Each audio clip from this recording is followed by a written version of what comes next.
right, so really big week for us. Preparation, going to play a really talented, well-coached team in a really challenging place to play, always, especially at night. So I think our guys are excited for the challenge, coming off of last week's road game. And so got a lot of work to do, a lot of things to improve on, especially offensively. And obviously talked about it last night, but really felt really good about 2 of the 3 phases Saturday. And, our goal is to play a complete game this week. Questions? Lane, I know it's through 6 games now, and probably a question that could have been asked a couple weeks ago, but how do y'all kind of start having those redshirt conversations with players after you've kind of reached that 4th game of the season? Yeah, that's really challenging nowadays with the different landscape. I know a lot of coaches, there's a lot of frustration with that, and I think a number of coaches even making a push for, it's just 5 years total, so you can get out of this.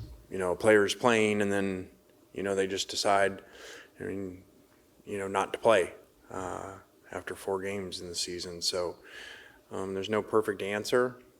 At the end of the day, it's their choice. So you just got to work around it. It's just kind of, I think, falls into that category of just the way it's been done for a while now that should be revisited and say, okay, does this really make a lot of sense? Lane, I know we asked you about it. And I think on that too, why I say does it make a lot of sense? I'm not just saying from our side as coaches, from a player side, that's hard on them too.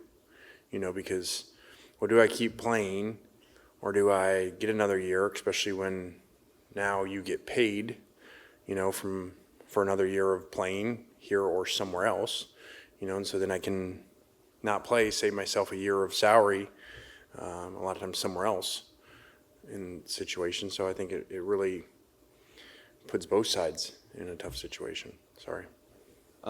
We asked you about it before, but obviously last win was the 100th in your career. Have you had any time to reflect on that now that you're a few days out from that?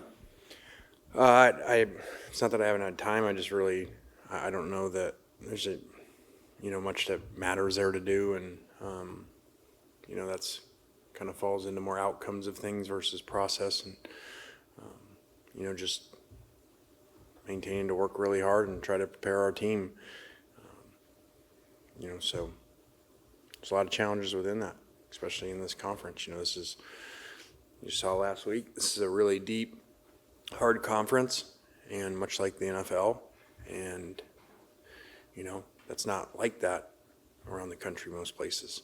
So I know that's kind of off on that, but I don't think you have much time to think about much else besides continuing to get your team, try to get them better all year round, and to play really well and prepare really well, because this is a really challenging conference. Take questions up top.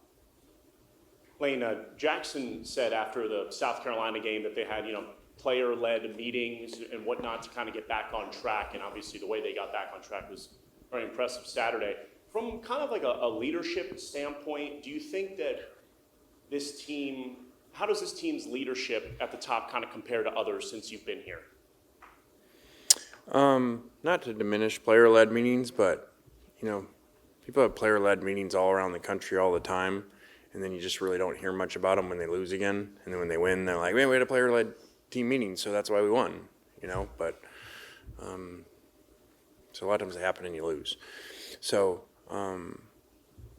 I do think that we have a lot of guys that really care about the team, and so that loss was really hurtful to them. And so I think more than really player-led teaming as much, I think it was more them just getting around each other. And I think it kind of helped them too. It was like a traumatic, day, because they didn't think they were going to lose and expect to lose. The game, was in hand to where if they just, go down the score, make it 2 scores. And so I just think that it was hard to deal with, and I think they helped each other through that. you know, having similar pain at the time. And Brian Kelly was very honest at media days about last year's game, that huge win for y'all. He basically said that game knocked LSU out of the playoffs and that Ole Miss forced our hand to evaluate our defense, and subsequently we made changes on that side of the ball. That game became the mark of where we can't go again. Then obviously they got a new defensive coordinator. I guess, what do you kind of think of those comments from that game, and do you expect LSU and those who played in that to have an extra chip on their shoulder this Saturday?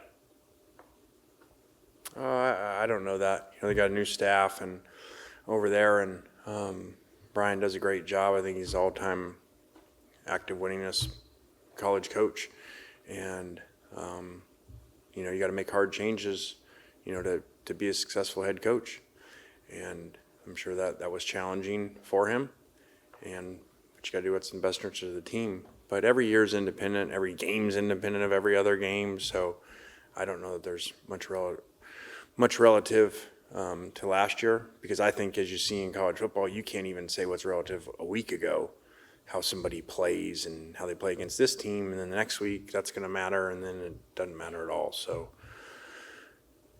I think every week's always independent, every season's independent, and I don't know why it feels even more than ever that you better get your team motivated and right each week, or you're gonna lose. Lane, following up on John's question, what are the challenges that LSU brings to the table for you this week? Like all LSU teams, regardless of who the head coach is, they're extremely talented, great-looking players, really explosive on offense. I think Nussmeier is really talented, really good release. So, you got really good players that you got to go play against, and it's been that case for a long time. What's the latest status update on Trey Harris? We don't, as you guys know, we don't really get into much detail on that. He couldn't finish the first half and wasn't really close to going back in the second half. And he certainly wouldn't be playing today.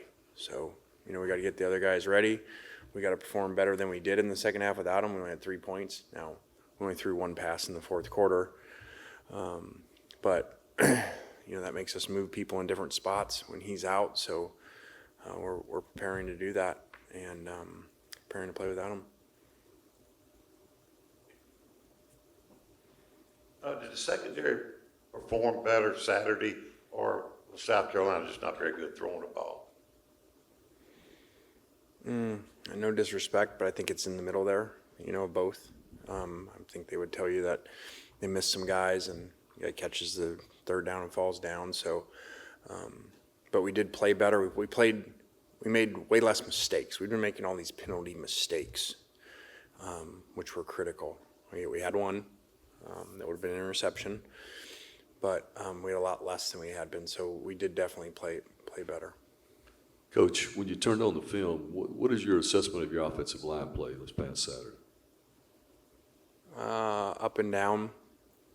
I think just like we talked about, the play of the DBs, and does it have to do with the opponent? I think in this case, some up and down is because those also have two really elite college defensive ends. The freshman, the guy looks like he's going to be a top 10 pick, 3 years when he can go out. And they give you a unique scheme. They're kind of big, little in how they play. They rush so up the field and move so much inside that they create negative plays. So we certainly could have played better up front, but credit to them for doing a really good job on that end too. What are your experiences in Death Valley?